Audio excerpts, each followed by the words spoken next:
Hello everybody, my self Prajwal sir. आप सबका फिर से एक बार वेलकम करता हूँ मेरे चैनल पे जिसका नाम है ले they learn easy done easy. और आज का जो हमारा टॉपिक है, आज का टॉपिक है hedges law of constant hit summation. आपको पता है थर्मोडायनामिक्स के अंदर ये सबसे इम्पोर्टेंट टॉपिक जिसको माना गया है hedges law of constant hit summation को, जिसके न्यूमेरिकल्स मोस्ट ऑफ टाइम आते ही है सेक्शन डी में 5 मार्क के लिए, या फिर सेक्शन सी में अगर छोटा होगा तो सेक्शन सी में 3 मार्क के लिए। तो मैं आज कोशिश करूंगा कि आपको hedges law constant hit summation अच्छे से समझा दूं, साथ ही साथ इसके एप्लीकेशन भी करवा दूं, और हो सके तो इसका एक न्यूमेरिकल भी आज हम जो है आज देख लेंगे। ठीक है, तो यहाँ पे मैं स्टार्ट करने जा रहा हूँ hedges law of constant hit summation. तो सबसे पहले देखते हैं कि ये जो हेजेस लॉ है, हेजेस लॉ का कहना क्या था।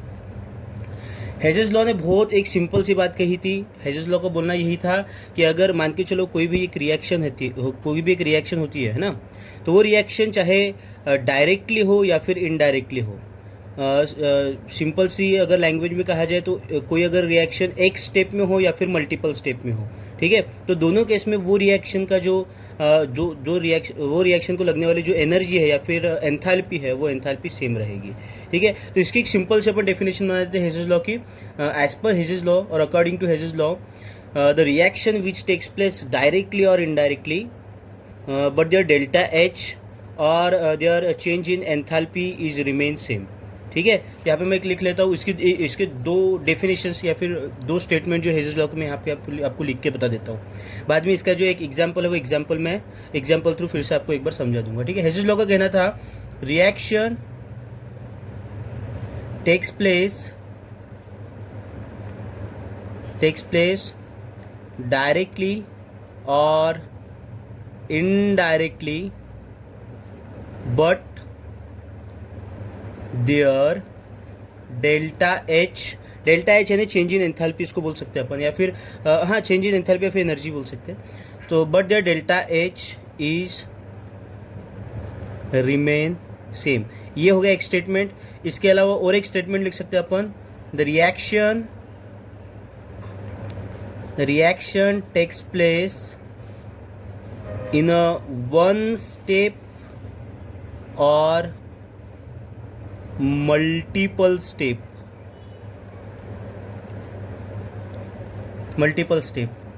but their delta H और enthalpy change in enthalpy is remain same और constant, remain same। ठीक है, यहाँ पे एक स्टेटमेंट समझ लो कि हेजेस लॉ का कहना यही था कि कोई भी रिएक्शन एक स्टेप में होती है, कोई भी सेम रिएक्शन अगर एक स्टेप में होती है या फिर मल्टीपल स्टेप में होती है, तो दोनों केस में उसके लिए जो लगने वाली जो एनर्जी है या फिर चेंज इन एंथैल्पी है, डेल्टा एच जिसको हम लोग बोलते हैं, वो दोनों केस में रहेगी सेम। जैसा एक एग्जांपल मैं लेता हूँ, जैसा आपको पता है कार्बन को अगर मैं जलाता हूँ, किसके प्रेजेंस में जलाता हूँ, ऑक्सीजन गैस के प्रेजेंस में, तो हमें यहाँ पे मिल जाएगा CO2। ठीक है, सिंपल सी रिएक्शन है, carbon plus oxygen gas gives you CO2। अब आपको शायद पता होगा कि ये जो रिएक्शन है, ये रिएक्शन कंप्लीट होने के लिए हमें डेल्टा H या फिर एंथैल्पी चेंज इन एंथैल्पी लगती है नियर अबाउट -395.4 किलो जूल इतनी। ठीक है, अभी एक ऐसी रिएक्शन है जो डायरेक्टली हो गई, कार्बन डायरेक्टली ऑक्सीजन गैस के साथ रिएक्ट हो गया और यहाँ पे हमें मिल गया CO2।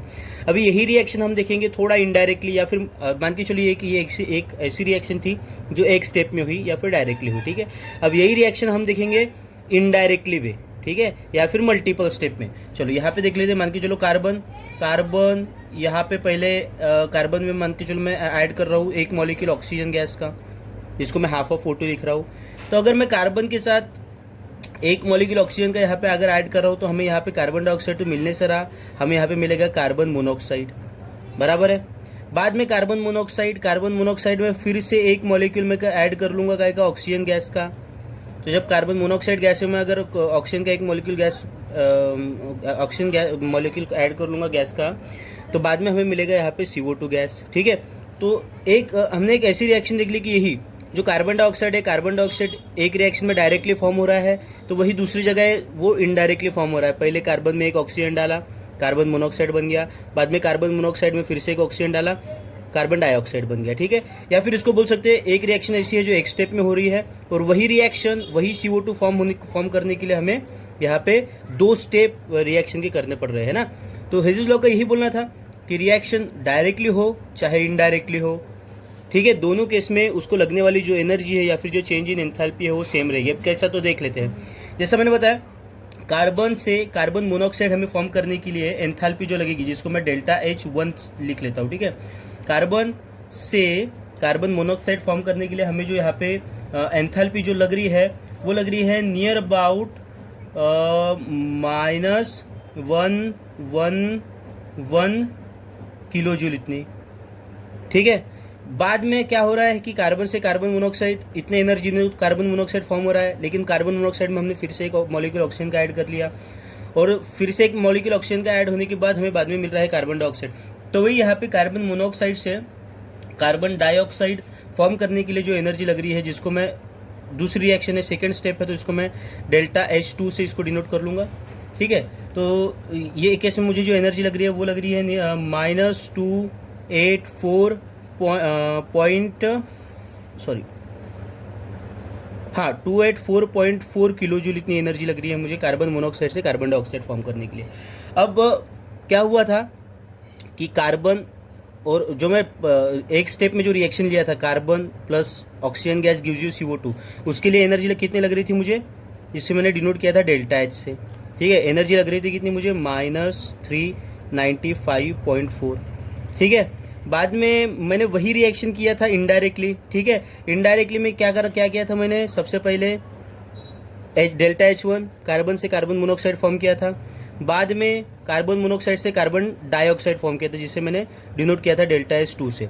अब डेल्टा H1 की क्या वैल्यू थी, डेल्टा H1 की वैल्यू थी 111 kilo joule, plus delta H2 की वैल्यू थी -284.4 किलो जूल। यहाँ पे माइनस प्लस हो जाएगा, माइनस दोनों का अगर कैलकुलेशन कर लेंगे तो यहाँ पे आ जाएगा -395.4, और यहाँ पे तो डायरेक्ट रिएक्शन वाली की वैल्यू तो वो एज इट इज़ है ही। तो हमें ये समझ रहा है कि रिएक्शन चाहे डायरेक्टली हो, रिएक्शन चाहे डायरेक्टली हो या फिर इनडायरेक्टली हो, या फिर रिएक्शन एक स्टेप में हो या फिर मल्टीपल स्टेप में हो, ठीक है ना, तो दोनों केस में हमें जो एनर्जी लगने वाली है वो एनर्जी सेम लगने वाली है। यही एक चीज़ जो है, ये चीज़ बताया था हमें हेजेस लॉ ने, उसके कांस्टेंट हीट समेशन के लॉ में, ठीक है। तो उसके बाद हम लोग देख लेंगे हेजेस के कुछ 5 एप्लीकेशन जो कि बहुत ज़्यादा इंपॉर्टेंट है, और उसी के ऊपर बेस्ड आपको न्यूमेरिकल सॉल्व करना है, ठीक है। यहाँ पे मैं इसके शॉर्ट में आपको थोड़ा सा उसके 5 एप्लीकेशन बता देता हूँ। एप्लीकेशन नंबर 1 हेजेस का बोलना ऐसा था, हाँ, तो एप्लीकेशन 1 में हेजेस को बोलना, according to Hess's law the reaction which are incomplete, ठीक है ना। अगर मान के चलो दुनिया में ऐसी कोई रिएक्शन है जो इनकम्प्लीट है, कंप्लीट नहीं हुई है, तो हम लोग वो रिएक्शन की भी एनर्जी निकाल सकते हैं या फिर डेल्टा H की वैल्यू निकाल सकते हैं थ्रू हेजेस लॉ। समझ लो, we can calculate the value of delta H of those reaction which are incomplete, ठीक है। दुनिया में मान के चलो ऐसी कोई रिएक्शन है जो इनकम्प्लीट है, जैसे सिंपल सी बात है, जैसा मान के चलो अगर कोयले को हम लोग अगर जलाते हैं तो कोयला जलने के बाद जो है वो रिएक्शन कंप्लीट होती है क्या, नहीं, वो रिएक्शन कंप्लीट नहीं होती है। वो रिएक्शन इसलिए कंप्लीट नहीं होती है क्योंकि कोयला जलने के बाद वो पूरी तरह से ख़त्म नहीं हो जाता, उसकी जो ऐश है, जिसको हम राख भी बोलते हैं, वो राख बच जाती है। अगर राख बच रही है या फिर ऐश बच रहा है तो फिर रिएक्शन किस तरह कंप्लीट हुई, ठीक है। तो हम मान के चलो ऐसी कुछ रिएक्शन है जो इनकम्प्लीट है, ठीक है। दुनिया में ऐसी भी जो रिएक्शन है जो इनकम्प्लीट है, उस रिएक्शन की भी हम लोग एनर्जी निकाल सकते हैं या फिर डेल्टा H की वैल्यू निकाल सकते हैं थ्रू हेजेस लॉ। ये था उसका पहले एप्लीकेशन में कहना। दूसरे एप्लीकेशन में उसका कहना था कि मान के चलो कोई ऐसी रिएक्शन है जो आधी जली हुई है, the reaction which are incompletely burn, ठीक है ना। ऐसी कोई रिएक्शन जो आधी जली हुई है, उस रिएक्शन का भी हम लोग डेल्टा H की वैल्यू निकाल सकते हैं थ्रू हेजेस लॉ। स्टेटमेंट एक बार फिर से सुन लीजिए, नोट कर लीजिए। We can also calculate the value of delta H of those reaction which are incompletely burn, ठीक है। हम लोग हेजेस लॉ थ्रू उस रिएक्शन का भी डेल्टा H का वैल्यू निकाल सकते हैं जो रिएक्शन आधी जली हुई है। चलो, तीसरा जो स्टेटमेंट था उसका, तीसरा बड़ा इजी स्टेटमेंट था। तीसरा स्टेटमेंट था कि दुनिया में मान के चलो ऐसी रिएक्शन है जो बहुत ज़्यादा स्लो है, ठीक है ना, बहुत ज़्यादा slow, extremely slow, the reaction which are extremely slow. तो उस तरह के रिएक्शन का भी हम लोग डेल्टा H निकाल सकते हैं through Hess's law. We can calculate the value of delta H of those reaction which are extremely slow, ठीक है। जैसा फॉर एग्जांपल मैं दे दूंगा आपको rusting of iron, rusting of iron is the slowest reaction, ठीक है ना, एवर बी सीन। उसके बाद जो चौथा जो स्टेटमेंट है जो सबसे ज़्यादा इंपॉर्टेंट है और जिसके ऊपर जो है हेजेस लॉ के हम लोग न्यूमेरिकल सॉल्व करने वाले हैं। तो चौथा एप्लीकेशन में जो फोर्थ एप्लीकेशन उसकी हेजेस लॉ की, उसमें उसने बताया था कि हेजेस लॉ थ्रू हम लोग ऐसे भी रिएक्शन का एंथैल्पी या फिर डेल्टा एच की वैल्यू निकाल सकते हैं जो रिएक्शन अरिथमेटिक नेचर में है, ठीक है ना। अरिथमेटिक नेचर में उस रिएक्शन में हम लोग एडिशन कर सकते हैं, सब्सट्रैक्शन कर सकते हैं, डिवाइडेशन कर सकते हैं, मल्टीप्लिकेशन कर सकते हैं, इवन वो रिएक्शन को हम लोग रिवर्स भी कर सकते हैं। तो समझ लो कि we can also calculate the value of delta H of those reaction which are arithmetic in nature. हम लोग हेजेस लॉ थ्रू उस रिएक्शन का भी डेल्टा एच की वैल्यू निकाल सकते हैं जो रिएक्शन अरिथमेटिकली बिहेव करती है, ठीक है ना। जैसा वो रिएक्शन में हम लोग एडिशन कर सकते हैं, सब्सट्रैक्शन कर सकते हैं, डिवाइडेशन कर सकते हैं, एडिशन कर सकते हैं, समझ लीजिए, ठीक है। या फिर इवन वो रिएक्शन को हम लोग रिवर्स भी कर सकते हैं। रिवर्स यानी प्रोडक्ट को रिएक्टेंट में ले लेंगे, रिएक्टेंट को प्रोडक्ट में ले लेंगे। चलो last application, we can calculate the value of delta H of heat of reaction. जैसे आपको पता है कुछ basic definition heat of formation के आपने पढ़ा होगा, थर्मोकेमिस्ट्री का पोर्शन है ये। सो पांचवी एप्लीकेशन में उसका कहना था कि we can calculate the value of delta H of heat of reaction, heat of combustion, heat of neutralisation, heat of phase transition, heat of sublimation, heat of fusion, heat of vaporisation, ठीक है। तो जितने भी वो heat of formation के basics definition थे उन सभी का हम लोग क्या बोलते रहे एंथैल्पी यानी डेल्टा एच कैलकुलेट कर सकते हैं थ्रू हेजेस लॉ। तो इस तरह के उसके जो 5 एप्लीकेशन थे वो मैंने आपको बता दिया हूँ। आपको कुछ प्रॉब्लम रही तो मुझे कमेंट सेक्शन में बताइए, मैं उसको डेफिनेटली सॉल्व करने की कोशिश करता हूँ, ठीक है। सेकेंडली हम लोग अभी देख लेंगे हेजेस लॉ का न्यूमेरिकल। ओके चलिए, तो हेजेस लॉ का हम लोग यहाँ पे एक न्यूमेरिकल सॉल्व कर लेते हैं। बड़ा सिंपल सा न्यूमेरिकल है जिसमें अगर आपको हेजेस लॉ के एप्लीकेशंस अगर अच्छे से पता है तो आप ये जो न्यूमेरिकल है बड़े आसानी से सॉल्व कर लोगे, ठीक है। मैं यहाँ पे आपको पहले एक आइडिया बता देता हूँ कि न्यूमेरिकली किस तरह से सॉल्व किए जाते हैं और ये न्यूमेरिकल क्या कहता है, ठीक है। चलिए एक बार न्यूमेरिकल पढ़ लेते हैं। कैलकुलेट द स्टैंडर्ड एंथैल्पी यानी डेल्टा एच हमें यहाँ पे कैलकुलेट करना है फॉर द फॉलोइंग रिएक्शन। एक रिएक्शन दिया हुआ है, रिएक्शन है ट्वाइस सी ग्रेफाइट, ठीक है। दो मॉलिक्यूल दिए हैं अपने को यहाँ पे ग्रेफाइट के या फिर कार्बन के, ठीक है। जिसमें ऐड हो रहा है क्या ऐड हो रहा है, 2 मॉलिक्यूल ऐड हो रहा है हाइड्रोजन गैस के और एक ऑक्सीजन गैस का एक मॉलिक्यूल ऐड हो रहा है। और ये तीनों मॉलिक्यूल के रिएक्शन से हमें क्या मिल रहा है, हमें यहाँ पे एक लिक्विड एसिटिक एसिड का एक मॉलिक्यूल यहाँ पे मिल रहा है, ठीक है।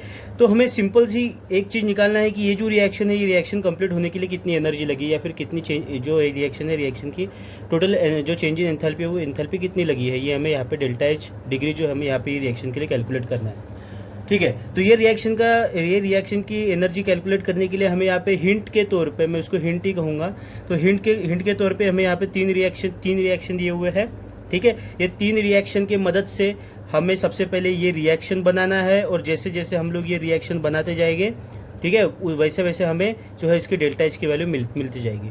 अब एक मैंने जो था एक 4th एप्लीकेशन शायद आपको याद होगा, we can also calculate the value of delta H of those reaction which are arithmetic in nature, ठीक है। एक मैंने आपको एप्लीकेशन बताया था हेजेस लॉ में कि हम लोग हेजेस लॉ थ्रू उस रिएक्शन का भी डेल्टा एच की वैल्यू निकाल सकते हैं जो रिएक्शन अरिथमेटिक नेचर की होती है, जो रिएक्शन में हम लोग एडिशन कर सकते हैं, सब्सट्रैक्शन कर सकते हैं, डिवाइडेशन कर सकते हैं, मल्टीप्लिकेशन कर सकते हैं। तो बिल्कुल समझ जाइए कि ये जो रिएक्शन है ये रिएक्शन अरिथमेटिक रिएक्शन है। ये रिएक्शन है, ये रिएक्शन में हम लोग एडिशन भी कर सकते हैं, सब्सट्रैक्शन भी कर सकते हैं, डिवाइडेशन भी कर सकते हैं और मल्टीप्लिकेशन भी कर सकते हैं, ठीक है। तो यहाँ पे आप लोग चाहे एडिशन करो, सब्सट्रैक्शन करो, डिवाइडेशन करो, मल्टीप्लिकेशन करो या फिर रिवर्स करो, ठीक है। लेकिन हमें जो है ये तीनों रिएक्शन के मदद से ये जो रिएक्शन है twice C graphite plus twice H2 gas plus oxygen gas gives you CH3COOH liquid, हमें ये रिएक्शन बनाना है, ठीक है। और जैसे हम लोग ये रिएक्शन बनाएंगे तो हमें ऑटोमेटिकली वहाँ पे डेल्टा एच की वैल्यू मिल जाएगी। तो कैसे मिलेगी मैं यहाँ पे आपको बता देता हूँ। तो गिवन के तौर पे मैं एक ये पेज पे हमारा होगा नहीं इसलिए मैं थोड़ा सा पेज एक चेंज कर लेता हूँ। चलिए थोड़ा सा ध्यान दीजिए, यहाँ पे मैंने गिवन डाटा लिख लिया है। गिवन ये जो रिएक्शन है रिएक्शन का हमें डेल्टा एच निकालना है और गिवन के तौर पे हमें जो 3 रिएक्शन दिए हैं। चलिए मैं थोड़ा स्टार्ट कर लेता हूँ। चलो अब थोड़ा अच्छे से ध्यान दीजिएगा। अब ये जो सबसे पहली रिएक्शन हमें जिसको मैंने हिंट बोला था, 3 रिएक्शन हमें हिंट के तौर पे दिया है। तो जो सबसे पहली रिएक्शन है क्या बोलते हैं, C graphite plus O2 gas gives you CO2 gas. ठीक है, ये जो रिएक्शन है, रिएक्शन के लिए डेल्टा एच एनर्जी, रिएक्शन को लगने वाली जो एनर्जी वो दिया है उसको मैंने इक्वेशन 1 मान लिया हो। सेकंड जो रिएक्शन है, hydrogen gas plus half of O2 gas gives you H2O liquid, reaction को लगने वाली जो एनर्जी दिया हुआ है, ये रिएक्शन को मैंने इक्वेशन 2 मान लिया है। उसके बाद CH3COH liquid plus twice O2 gas gives you twice CO2 gas plus twice H2O liquid. ठीक है, ये रिएक्शन को लगने वाली एनर्जी दिया है। ये जो रिएक्शन है इसको मैंने इक्वेशन 3 मान लिया है। थोड़ा ध्यान दीजिएगा, हमें निकालना है ये वाली रिएक्शन। अब थोड़ा सा अच्छे से ध्यान दीजिएगा, यहाँ पे क्या दिया है, कार्बन, ये रिएक्शन दी है। कार्बन के कितने मॉलिक्यूल है, कार्बन के है टोटल 2 मॉलिक्यूल। तो और कार्बन कौन से साइड में है, कार्बन है, अगर ये रिएक्शन को हम लोग कंपेयर करते हैं तो कार्बन जो है, कार्बन रिएक्टेंट के पोर्शन में है। तो ऑब्वियसली हमें इधर भी ये तीनों रिएक्शन में जो कार्बन दिखना चाहिए वो हमेशा रिएक्टेंट के साइड में ही दिखना चाहिए, ये कोशिश कीजिएगा। जैसा हमें दिख रहा है कि पहले ही रिएक्शन में कार्बन हमें दिख रहा है, जो ग्राफाइट तो है ही वो, ठीक है, वो रिएक्टेंट में है। हाँ, ये बात अलग है, वहाँ पे एक ही मॉलिक्यूल और यहाँ पे 2 मॉलिक्यूल दिया है, तो हम लोग उसको बाद में अरिथमेटिक रिएक्शन, उसको मल्टीप्लिकेशन करके हम लोग उसको बाद में सॉल्व कर लेंगे, वो चीज़ अलग है, ठीक है, बाद में देखेंगे। तो सेकेंडली हमें यहाँ पे क्या दिया है, दूसरा मॉलिक्यूल दिया है हाइड्रोजन गैस का। हाइड्रोजन गैस के भी 2 मॉलिक्यूल दिया है। और दूसरी चीज़ ऑब्जर्व कीजिएगा कि हाइड्रोजन गैस भी हमें यहाँ पे रिएक्टेंट के ही साइड में दिया है। तो हमें ये तीनों रिएक्शन में हाइड्रोजन गैस जो है वो रिएक्टेंट के साइड में ही देखना है। जैसा कि हमें सेकंड रिएक्शन में हाइड्रोजन गैस जो है रिएक्टेंट के साइड में दिख रहा है, कोई प्रॉब्लम नहीं, ठीक है। वो ये बात अलग है कि यहाँ पे एक ही मॉलिक्यूल हाइड्रोजन गैस का है, यहाँ पे 2 मॉलिक्यूल है, बाद में उसको हम लोग यहाँ पे मल्टीप्लिकेशन कर सकते हैं। तीसरा मॉलिक्यूल ऑक्सीजन गैस का, ऑक्सीजन गैस भी हमें रिएक्टेंट में ही दिया हुआ है, ठीक है, गिवन रिएक्शन में। तो ये तीनों रिएक्शन में देखना, ऑक्सीजन गैस भी हमें कहाँ पे चाहिए, हमें रिएक्टेंट में ही चाहिए। तो हमें यहाँ पे तो 1 2 3 काफ़ी जो ऑक्सीजन गैस है वो रिएक्टेंट के तौर पे दिया हुआ है, वो देख लेंगे। चलिए नेक्स्ट चीज़ जो हमें यहाँ पे देखना है, हाँ, CH3COOH लिक्विड। अब थोड़ा सा देखिए अच्छे से, CH3COOH लिक्विड जो है वो हमें यहाँ पे रिएक्शन में कौन से साइड में दिया हुआ है, हमें प्रोडक्ट के साइड में दिया हुआ है। तो हम लोग ये तीनों रिएक्शन में देख लेते हैं कि तीनों रिएक्शन में हमें प्रोडक्ट के साइड में CH3COOH मिला है क्या। तो पहले रिएक्शन में भी नहीं है प्रोडक्ट में, दूसरे रिएक्शन में भी नहीं है और तीसरे रिएक्शन में भी नहीं है, ठीक है। लेकिन हमें ये दिख रहा है कि तीसरी जो रिएक्शन है उसमें CH3COH लिक्विड तो है, लेकिन वो रिएक्टेंट के साइड में है, लेकिन हमें CH3COH जो है वो तो चाहिए प्रोडक्ट के साइड में। तो हम लोग क्या कर लेंगे, सबसे पहले इक्वेशन 3 को रिवर्स कर लेंगे, ठीक है। रिवर्स यानी ये वाला जो प्रोडक्ट का जो पोर्शन है उसको ले लेंगे रिएक्टेंट में और रिएक्टेंट का पोर्शन ले लेंगे प्रोडक्ट में। तो सबसे पहले मैं यहाँ पे लिख रहा हूँ रिवर्स इक्वेशन 3, ओके। तो जैसा मैं इक्वेशन 3 को रिवर्स कर लूंगा तो ये जो चीज़ें हैं प्रोडक्ट वाले ये आ जाएगी रिएक्टेंट में। तो इधर ये हो जाएगा twice CO2 gas plus twice H2O liquid, ये आ गया रिएक्टेंट में। और इधर प्रोडक्ट में क्या आ गया, प्रोडक्ट में हमें मिल जाएगा CH3COOH liquid plus twice O2 gas, ठीक है। अब एक चीज़ ध्यान में रखिएगा, अब ये जो रिएक्शन है या फिर इक्वेशन 3 वाली जो रिएक्शन है उसको हमने रिवर्स कर लिया, ठीक है। तो रिवर्स करने के बाद एक हमें नई रिएक्शन मिल गई, तो नई रिएक्शन को हम लोग ले लेंगे यहाँ पे इक्वेशन 4, ठीक है। अब और एक चीज़ थोड़ा ध्यान में रखिएगा, जिस तरह से हमने ये रिएक्शन को रिवर्स किया उसी तरह से उसकी जो डेल्टा एच की वैल्यू होती है वो वैल्यू भी हो जाएगी रिवर्स। तो जैसा यहाँ पे उसकी वैल्यू दिया था -875 किलो जूल, तो रिवर्स होने के बाद उसकी वैल्यू आ जाएगी delta H is equal to +875 kilo joule. यहाँ पे माइनस है, माइनस भी रिवर्स होके वो बन जाएगा प्लस, ठीक है। चलिए उसके बाद हम लोग, मैंने आपको जैसा बताया कि इधर देखो गिवन रिएक्शन में कार्बन के 2 मॉलिक्यूल दिया है, ठीक है। वही हाइड्रोजन गैस के भी 2 मॉलिक्यूल दिया है, लेकिन हमें यहाँ पे जो है कार्बन का एक ही मॉलिक्यूल दिया हुआ है इक्वेशन 1 में, वही हाइड्रोजन गैस का भी एक ही मॉलिक्यूल दिया है इक्वेशन 2 में। तो हम लोग क्या कर लेंगे, इसको इक्वेशन 1 और इक्वेशन 2 को कर लेंगे 2 से मल्टीप्लाई, ठीक है। तो यहाँ पे मैं लिख लेता हूँ मल्टीप्लाई इक्वेशन 2 एंड 3 बाय 2, ठीक है। हमें यहाँ पे इक्वेशन 2 और 3 को 2 से मल्टीप्लाई करना है। 2 से क्यों मल्टीप्लाइड किया, ये आपको समझ गया होगा, क्योंकि हमें जो गिवन रिएक्शन है, गिवन रिएक्शन में कार्बन के 2 मॉलिक्यूल दिया है और हाइड्रोजन गैस के भी 2 मॉलिक्यूल। लेकिन हिंट वाले जो रिएक्शन, हिंट में वाले रिएक्शन में कार्बन का एक ही मॉलिक्यूल है, हाइड्रोजन गैस का भी एक ही मॉलिक्यूल है, इसलिए हम लोग उसको 2 से मल्टीप्लाइड कर दें। तो 2 से मल्टीप्लाइड करने के बाद हमें यहाँ पे ये रिएक्शन मिल जाएगी, कैसे मिलेगी, ट्वाइस, यहाँ पे मैं और एक स्टेटमेंट लिख लेता हूँ। इक्वेशन 2 और 3 को मल्टीप्लाइड करने के बाद हमें वो जो दो इक्वेशन मिलेंगे वो इक्वेशन को हमें ऐड करना है एंड ऐड इनटू इक्वेशन 4। बाद में हमें उसको ऐड करना है इक्वेशन 4 में, उसको हम लोग इक्वेशन 4 में ऐड कर लेंगे, ठीक है। चलिए, तो सबसे पहले मैं इक्वेशन 2 और इक्वेशन 3 को मल्टीप्लाइड कर लेता हूँ 2 से। तो 2 से मल्टीप्लाइड करने के बाद यहाँ पे एक मॉलिक्यूल है, 2 से मल्टीप्लाइड करने के बाद यहाँ पे आ जाएगा ट्वाइस सी ग्रेफाइट, ठीक है। चलिए, उसके बाद यहाँ पे ऑक्सीजन गैस का एक ही मॉलिक्यूल, उसको भी 2 से मल्टीप्लाइड कर लेंगे तो वहाँ पे हो जाएगा वो ट्वाइस O2 गैस, ठीक है।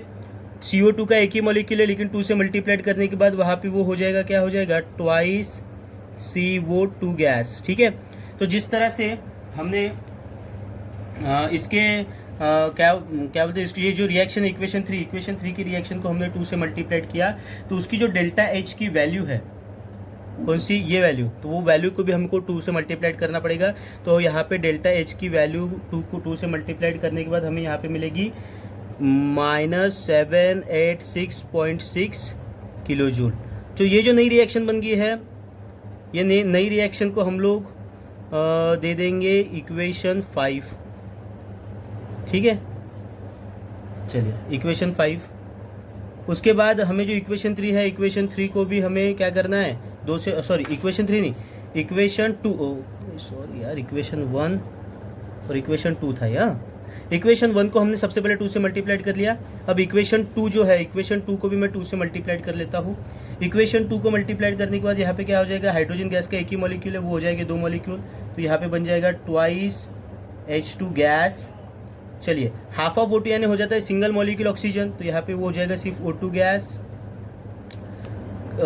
चलो, यहाँ पे मिल रहा है, क्या मिल रहा है हमें, H2O लिक्विड, लेकिन H2O लिक्विड का एक ही मॉलिक्यूल मिल रहा था, लेकिन उसको मल्टीप्लाइड कर लिया हमने 2 से, तो यहाँ पे हो जाएगा वो ट्वाइस H2O लिक्विड। साथ ही साथ उसकी जो वैल्यू है डेल्टा H, उसको भी 2 से मल्टीप्लाइड करने पड़ेगा, तो वो हो जाएगा delta H is equal to 2 से जब इसको मल्टीप्लाइड कर लेंगे तो वो हो जाएगा -571.6 किलो जूल। इसको जो इसको दे देंगे हम इक्वेशन 6।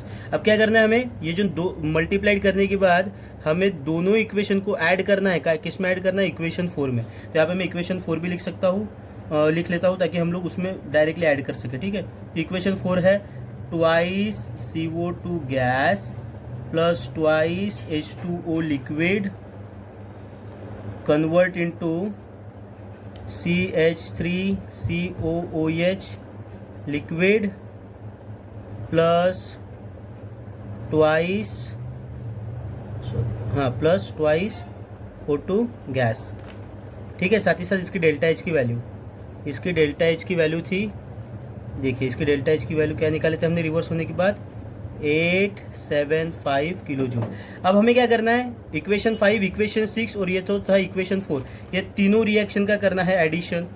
जब हम लोग तीनों रिएक्शन का एडिशन करेंगे तो अपोजिट वाले जो सिमिलर कंपाउंड है वो हो जाएंगे कैंसिल। तो देख लेते हैं हम लोग क्या क्या कैंसिल हो रहा है। यहाँ पे ट्वाइस H2O दिख रहा है आपको, ट्वाइस H2, ये ट्वाइस H2 अपोजिट साइड में हो जाएगा cancel. Twice CO2 opposite side में हो जाएगा कैंसिल। चलिए, उसके बाद क्या होगा, हाँ ये देखिए 2 मॉलिक्यूल ऑक्सीजन का, ट्वाइस O2 और ये ट्वाइस O2 हो गया कैंसिल, ठीक है। अब क्या बचा है, जो कुछ भी बचा है वो लोग हम लोग उसको नीचे लिख लेंगे। सबसे पहले यहाँ पे बचा है ट्वाइस ग्रेफाइट, ठीक है। 2 मॉलिक्यूल बचे हैं किसके, कार्बन ग्रेफाइट के। चलिए, उसके बाद क्या बचा है, उसके बाद बचा है 2 मॉलिक्यूल हाइड्रोजन गैस के, ट्वाइस H2 गैस। उसके बाद बचा है 1 मॉलिक्यूल ऑक्सीजन गैस का। चलिए, तीनों के एडिशन से हमें यहाँ पे क्या कौन सा मॉलिक्यूल मिल रहा है, CH3COOH लिक्विड हमें यहाँ पे मिल रहा है, ठीक है। तो हमें देखिए यही रिएक्शन हमें जो गिवन में निकालना था, twice C plus twice H2 gas plus O2 gas और गिव्स यू CH2, वो रिएक्शन निकल चुकी है। लेकिन वो रिएक्शन कब निकली, जब हमने इक्वेशन 5, 6 और 4 का कर लिया एडिशन, ठीक है। तो जैसा हमने 5, 4, 6 के एडिशन से, इक्वेशन 5, 6 और 4 के एडिशन से रिएक्शन निकली, उसी तरह से हमें इक्वेशन 5, 6 और 4 की जो डेल्टा H की वैल्यू है उसे भी हमें क्या करना है, एडिशन करना है, उनका भी हमें एडिशन करना है। तो मैं यहाँ पे उनका एडिशन कर लूँगा। एडिशन करने के लिए डायरेक्टली मैं उनकी वैल्यू लिख लूँगा, ठीक है। यहाँ पे क्या था, -786.6, हाँ प्लस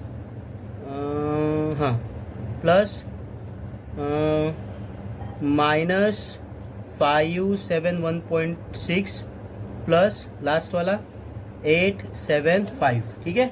जब आप तीनों का जब यहाँ पे एडिशन कर लोगे तब हमें यहाँ पे तीनों के एडिशन से क्या मिलेगा, एक वैल्यू मिल जाएगी, वो वैल्यू रहेगी -483.2 किलो जूल। तो ये जो हमें यहाँ पे वैल्यू मिली है -483.2 किलो जूल, आप इसका एडिशन कर लेना और आपको यही आंसर मिलेगा, ठीक है।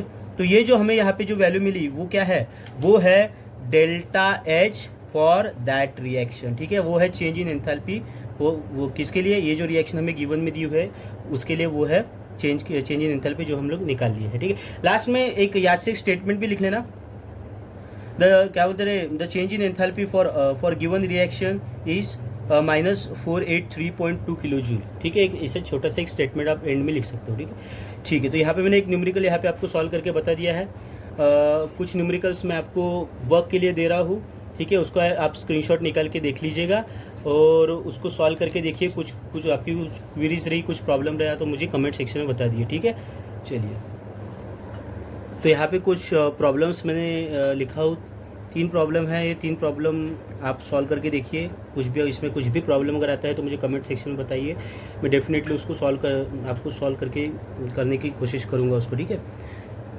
ठीक है, अगर आपको आज का जितना भी टॉपिक है हेज़ेस लॉ कॉन्स्टेंट समेशन का, ठीक है, उसके एप्लीकेशन, उसका स्टेटमेंट और जो न्यूमेरिकल्स था उसके ऊपर बेस्ड जो न्यूमेरिकल था वो अगर आपको समझ गया होगा तो मेरा जो चैनल है ले दे उसको सब्सक्राइब कर दीजिए और नीचे दिया हुआ बेल आइकन दबा दीजिए। Okay, thank you so much.